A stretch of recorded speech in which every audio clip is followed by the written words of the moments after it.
araw. Salamat. Gamay ra gamay.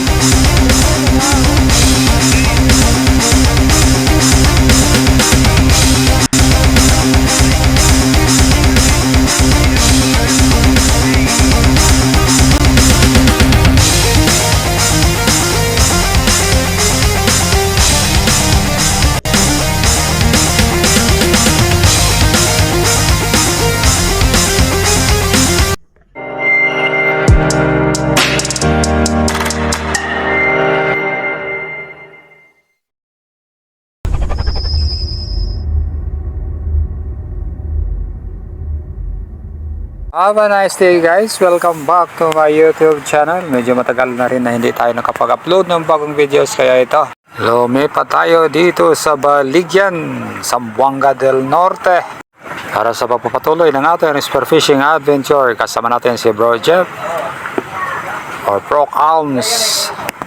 Wala tayong mga videos sa ating mga dives dito sa Baligyan dahil nasira yung underwater camera natin. So ito lang, mga huli ko na lang dito ang pinapakita. Kasama siyempre ang ating tirador na master, si Bro Jeff. So ito ang ilan sa aking mga huli sa time na yun. Medyo senwerte naman kami. Ito, nakadami din. May naiuwi din kami, naibenta ang mga isda ito doon sa Cagayan de Oro City. Sina Bro Jeff ang nag-uwi nito doon at doon na lang ibininta. So ayan po ang ating master, Bro Jeff. Mga lods, lumipat tayo dito sa ating bagong HQ mula sa Baligyan. Dito tayo sa Barangay Binuangan, Sindangan, Zamboanga del Norte. Dito sa HQ ni Bro J. Dagundong. Tambay muna tayo dito na mga ilang taon, mga lods. Ito mga lods yung HQ natin. Dito tayo matutulog. So may puno ng talisay at dyan sa baba ay dagat na. Diyan sa baba ang mga bangka na pwedeng gamitin namin dito. At ito mga lods yung spot natin dito sa Sindangan. Ano, kalmado dito, kaya lang medyo malabo. Kaya kung mapapansin nyo sa mga videos natin, medyo malabo talaga ang tubig dito. Okay, pero kahit pa paano, mayroon naman tayo na huli. At finally guys, ito na nga tayo. Mayroon na tayong camera. Nakapag video na tayo sa ilalim ng dagat. At ito medyo malabo nga lang. Ang spot na ito ay malapit lang sa ating HQ. At kasama ko dito si Bro Ramil Dagundong, ang ama ni Bro GR Dagundong. Dito bumaba tayo dahil may nakita tayong grupo ng mga surgeon fish. Dahil malabo, minabuti na lang natin na maghintay kung ano ang lalapit hanggang sa may nakita tayo sa di kalayuan. Parang anino lang kasi malabo. At ito, nilapitan natin, medyo malakas ang istang daw. At ang makita natin ay isa pala itong malaking surgeon fish. Akala ko isa itong trigger fish o pakol. Ito, nasa mahigit 3 kilo ito mga lods. Ang laki talaga. Parang personal best ko ito sa surgeon fish. Ayan mga lods, sobrang laki talaga oh. At napakaganda pang patama natin.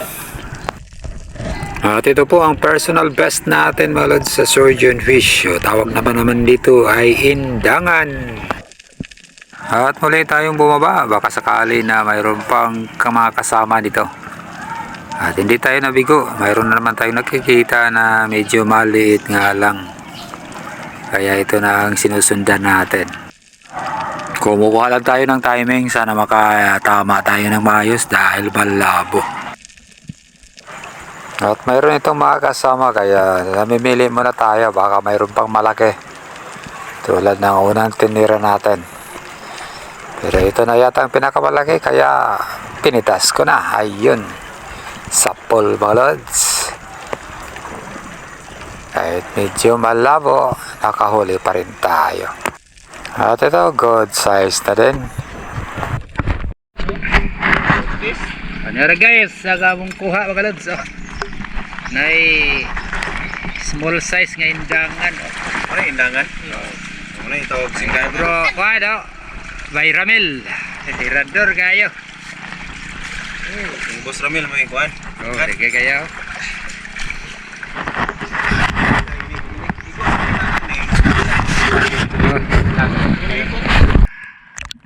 At ito, muli na naman tayong sumisid dito lang din sa malapit sa ating HQ. Medyo malabo pa rin talaga ang tubig, kaya ito, pinagtyagaan na lang natin ang spot na to.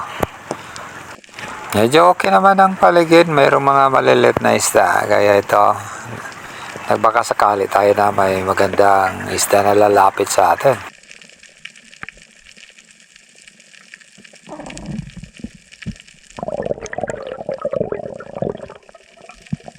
At sa bandang kaliwa, may nasipat tayo mga lods. Isang magandang isda, isang Maori snapper or Maori sweepers. Kaya ito, pinitas na rin natin. Actually, unang isda natin to sa araw na to mga lods. Hindi naman kalakihan ang isda ito, nasa may 1 kilo lang. Pinita ko lang din ito sa 200 per kilo. So, hindi na masama. Dito lang naman sa tabi to. Isa ito sa pinakamasarap na isda. Napakataba. Naka-personal best ako nito sa 10 kilos. Doon sa Scarborough. Na-miss ko na tuloy ang spot na yun. Hindi na kami pinabalik ng mga incheck doon. Bantay sarado na nila ang Scarborough Shoal. Nakailang sisid na tayo hanggang sa magaya na yung body ko na nag-ayos sa kanyang baklad. Naubuwi. So, ubuwi na rin ako. Ito lang huli sa araw na to. Sa mga sumunod na araw, may binisita kami isang spot. Malabo pa rin ang tubig dito at may nasipa tayong isang magandang target. Paborito din natin ang isda ito. Malapad. Ayan. Binansagan ko itong GT or Giant Toblerone. Ayan o. Sa mga bago pa lang dito, katuwaan lang po ang pangalan na yan. Mayroong dahilan kaya tinawag ko yung GT. Basta sa mga nakakilala sa akin, alam na nila yan. At ito, sumisid na naman tayo. Mabante tayo, may nakita tayo dito isang maliit na isang snapper. Medyo maliit lang to, nasa mahigit kalahating kilo. Kaya lang ito sumabit sa may corals o pumasok ito sa may corals, kaya minabuti natin na i-retrieve. Mababaw lang naman ang spot na to. Ayan. So, pwede na rin. May pang-ulam na tayo. At ayan na po ang ating mangrove snapper. Pangalawang isda sa araw na to. So, matumal lang akyat. Kaya ito lang muna.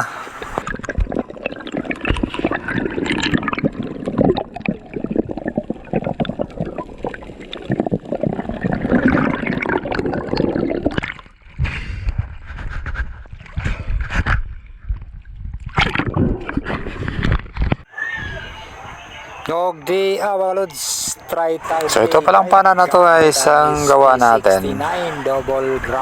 Pang night dive lang sana to, pero nilagyan natin ng 2 rubbers para magamit sa day dive. At pag alis natin dito sa sindangan, iiwan ko lang din ito sa mga kaibigan natin dito para magamit din nila. Yan, so SP69. Pero pwede rin kayo mabura itong pana. No? SP69 CM rani siya mga lods. Medyo mingaw atong first drop niya pamunta sa Dublin mga lods. Medyo sulog-sulog sa gamay ang dagat karon. Pataob pa ni, pataob. So wala tayo nakita, so hinahinay tag Arias taas mga lods. So niabang kita dito sa unahan, no? So di indangan na ito nakita. First blood na ito mga lods to Arati Orok. Kusog kayo rin pala, gamay ang uhas niya do kabans 16 o 14 mm atong gamit, no? So ba na itong first fish. Second fish na ito, indangan gyap mga lods, ti Orok na sad. Okay, sila mo siyang gamay o tuwata, sigurado ng pangpaksi o pang pirito. Second fish na ito mga lods, indangan gihapon, surgeon fish, gamay ra pero makalingaw na yan, mantas na plain, so tira tagagmay laid. Third fish na ito mga lods, so sa kaklase sa snapper, auman manidiri apon sa tawag aning snapper, pero pwede na, gamay lang kayo, alien snapper man siguro na siya, pwede na. Gamay pero lamay na siya sa pinarito mga lods. Ti Orok gihapon. Pagkahuma na secure abante ta diri sa unahan o indangan Japon na tong target karon to Ti Orok gihapon mga lods. Nindot kayo na itong pamulso karon ba. Maayo kayo nga itong pulso mga lods. So diya, dako ni nga indangan o.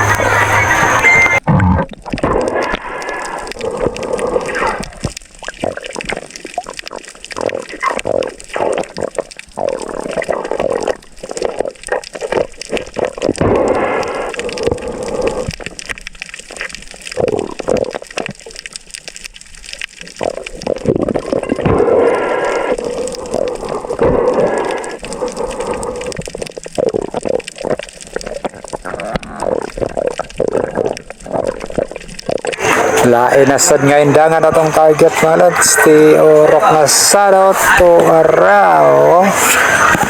Sila mo siya gihapon para klaro ang igo. Ang daghan na itong indangan mga lods na nakuha, ikaw pat na siya na indangan.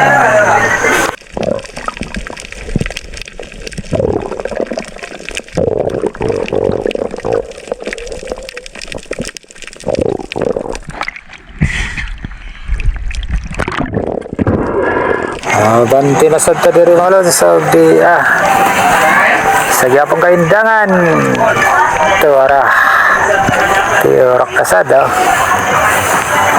so halos puros ra indangan atong kuha mga lods, na wala na ito na videohan gay na sa kasamin-samin nga gamay laptop dito, laptop kalita ko dako na ito niya, pwede na kaya. Pinirito ang labas mga lods, gandaghan man. Salamat sa pagtanaw, pasensya na nga medyo nagfog ang atong lens dili blurred na nya, lubog sa dagat. So sunod siguro may sponsor diha, dawaton gihapon nato mga lods.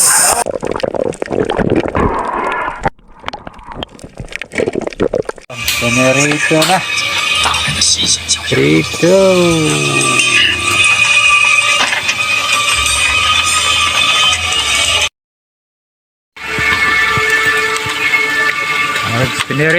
Pinirito.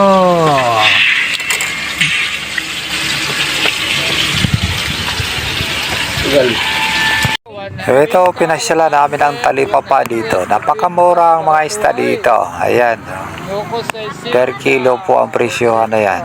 Dito lang po sa barangay Binoangan, Sindangan.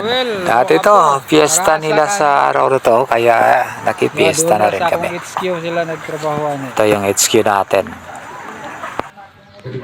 So, salamat sa nag-imbita dito. So, San Vicente Ferrer ang patron saint nila dito. Sa barangay Binoangan, Sindangan.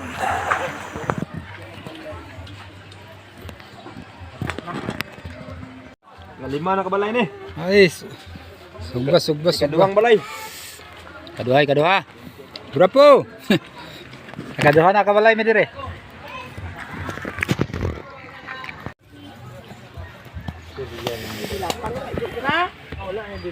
Dool ra gyud sa HQ mga lods. So swagi sala na ako ani. Nga naa sila dire dool. Doon na sa barracks. At ito, dumayo kami sa Tipan, isa sa mga lugar dito sa Zamboanga del Norte. Yan. At ito, kasama natin si Bro Benz Chung. Yan, si Bro Rabel at si Bro J. Dagongdong. Babalikan ko o puntahan namin ang Dicudum, yung unang pinuntahan natin dito sa Zamboanga del Norte. So ito na tayo. Medyo okay ang visibility dito. So ito isang bagong spot o bago ako dito sa spot na to. So sa drop na to may nakita tayong isang maliit na snapper, kaya ito na ang target natin, ang buhay na mano. At ito dahan-dahan natin nilapitan while nag-free falling tayo. At dito tayo po pwesto, maghanap pa rin tayo ng ibang malalaking target, pero ito na muna. Titirahin na lang natin ng isang lane snapper. Wala tayong nakita sa paligid, kaya yun, sapol mga lods. So at ito yung ating first fish of the day, isang lane snapper. Pwede na rin ito pang sigang. So good size na rin.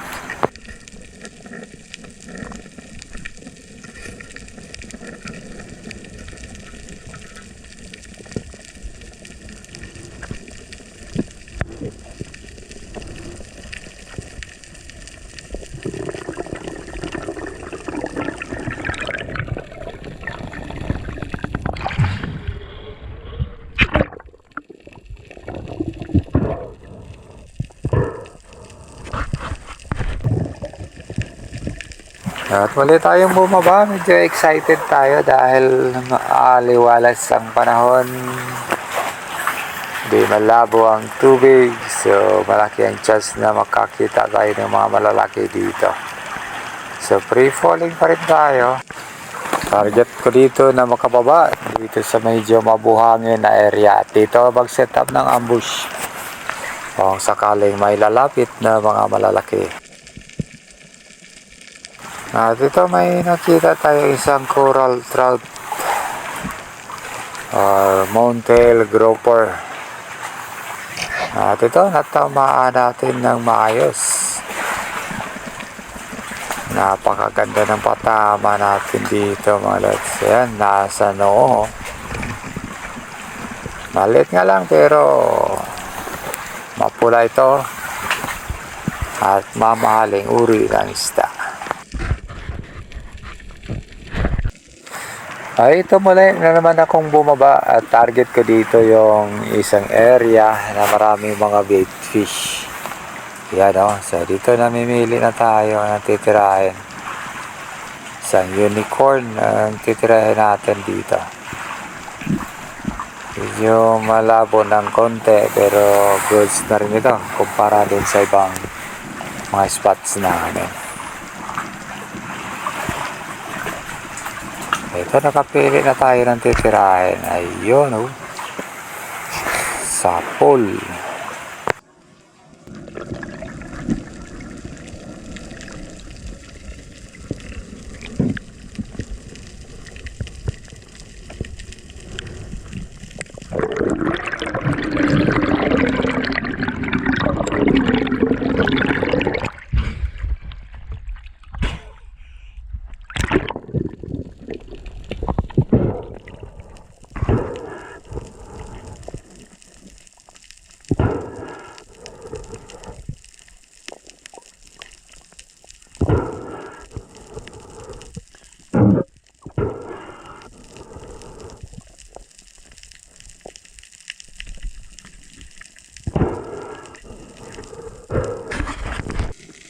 Huli na naman akong bumaba. Target ko pa rin ang area na to dahil maraming mga big fish.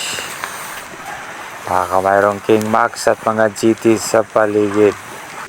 Mayroon naman tayong napansin dito na mga medyo malaki ng slick unicorns. Kaya ito, binanatan ko na. Nakadali na naman tayo. Pang ihaw. Kaya pang sigang. Masarap ito mga lods.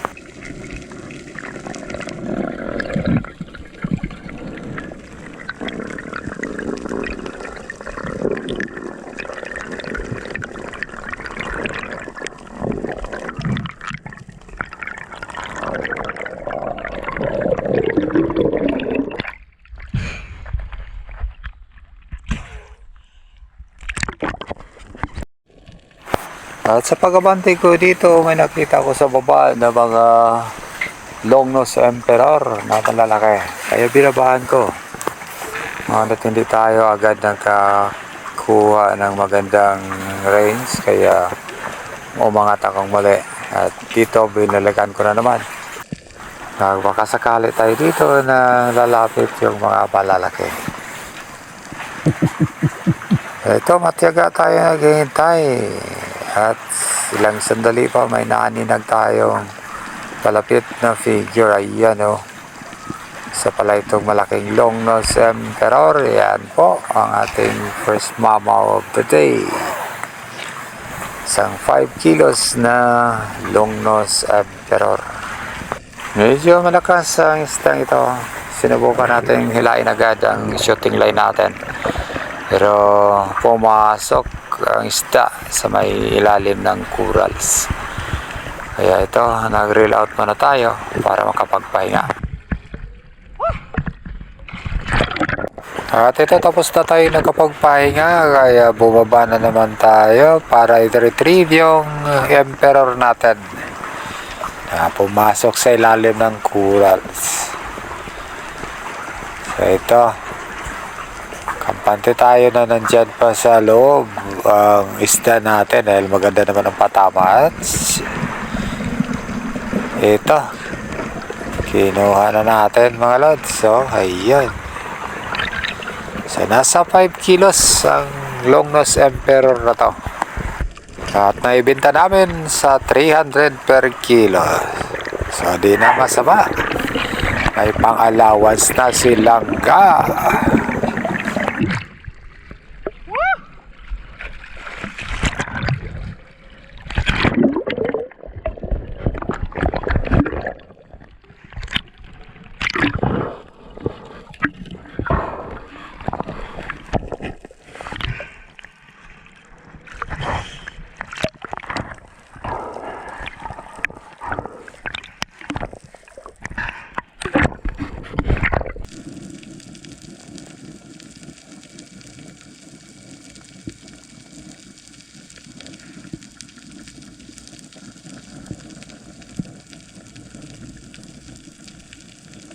Dalagang bukid at saka mga triggerfish na maliliit.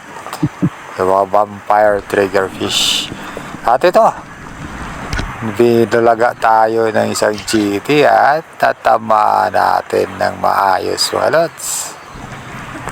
Isang magandang laban ang ibinigay na sa atin mga lods. So, nagpapahila naman. Hindi naman ito kalakihan, nasa mga 5 kilos lang din or 6 kilos. Medyo malakas ang isda ito kaya nag-reel out tayo ng konti. Pero pinigilan na natin dahil medyo pagod na rin. Masama ang tama eh. I mean, maganda ang patama natin. Masama para sa isda ang tama niya. Kaya ito, madali natin itong nahila. Di naman kalakihan ng isda ito, nasa mga 6 kilos lang yata. At ito, lumalapit ang ating boatman. Kasama si Bro Benz Chong. Relax lang kasi siya dahil nakatama siya ng isang malaking GT. Nasa 25 kilos. So ito yung second GT namin sa araw na to.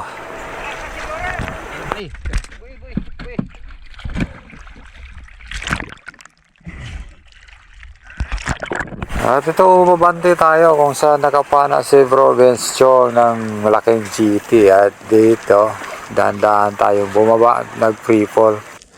At ayun, may napansin tayong tatlong malaking awa. Pero nabalik ang pansin natin sa isang rainbow runner. At ito, tinira na natin at sapol mga lods. Yan, good size na rin ang rainbow runner na to.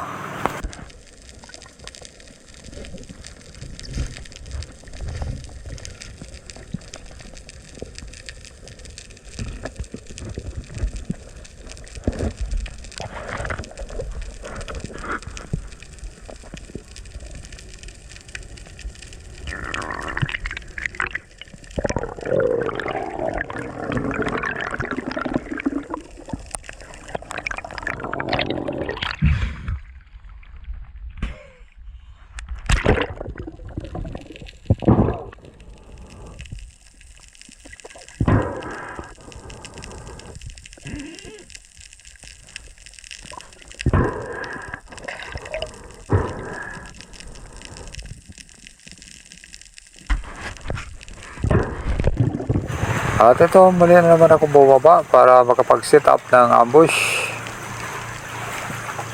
Dahan-dahan tayo nag-free fall.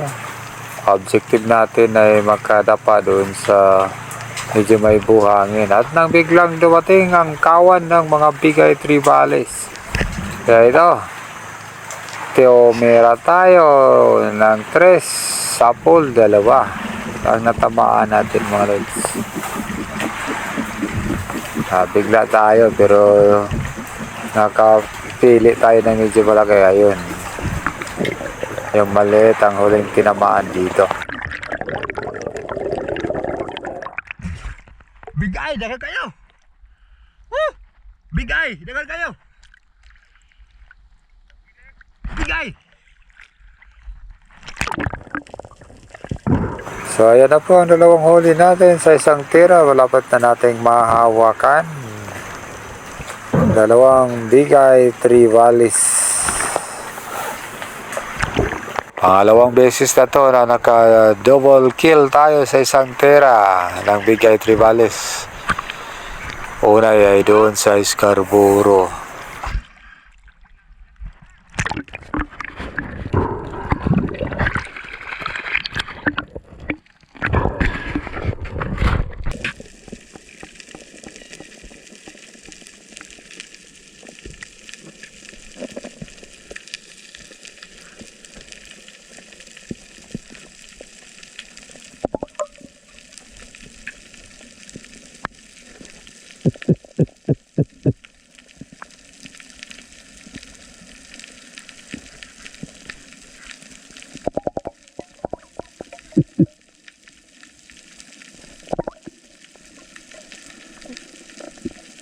So drop naman na to, isang low spine unicorn ang target natin, nasa malapit lang. Kaya nagantay na lang tayo na makakuha ng tiyempo. Ayun, sapol mga lods. Napakataba ang uri ng unicorns na to.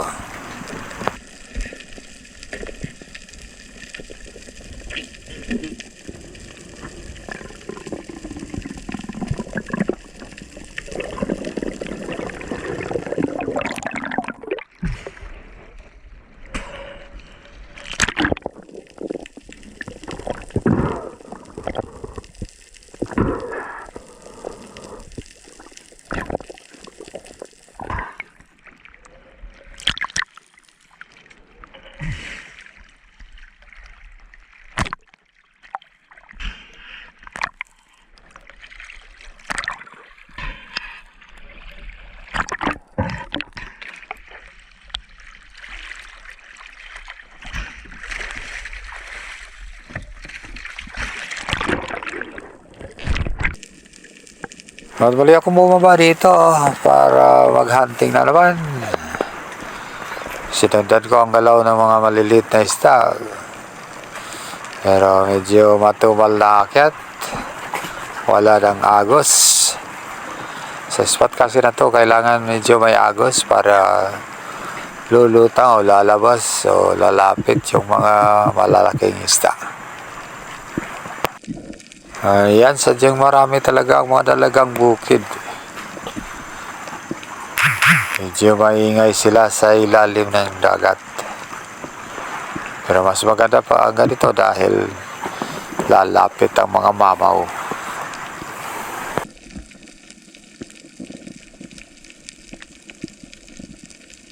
At dahil medyo hapon na, kaya nag-decide na kami na uwi. O, balik na doon sa Tipan. Nabiyahe pa kami ng mga mahigit sa isang oras. Dali mga lods! Uli!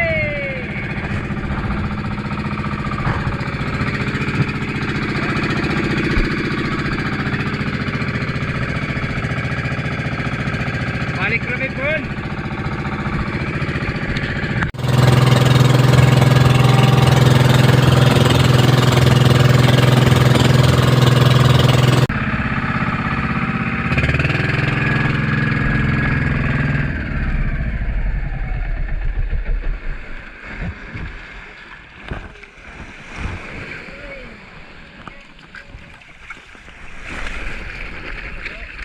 Ambak.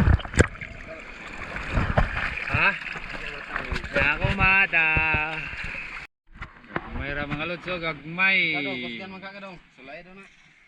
Oo, mambak. Ay, galisod ko saka na kanina daw. Wala na yung box lang.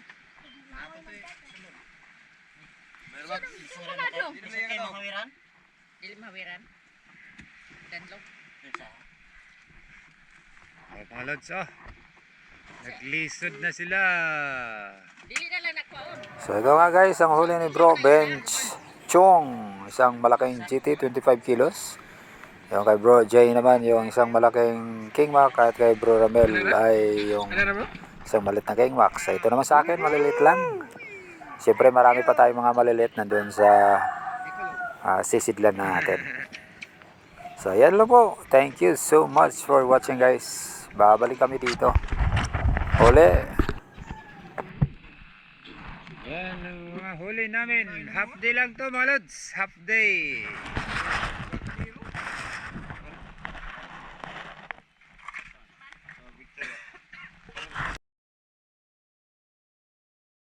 Po, Bro Ruel, oh. Positive na sub. Ginagmay rata, ginagmay. Yapon, di ko klitso yung kita. Hey! Sabi ko, pero kita sa mga rin. Pero asa man na mo na mistat?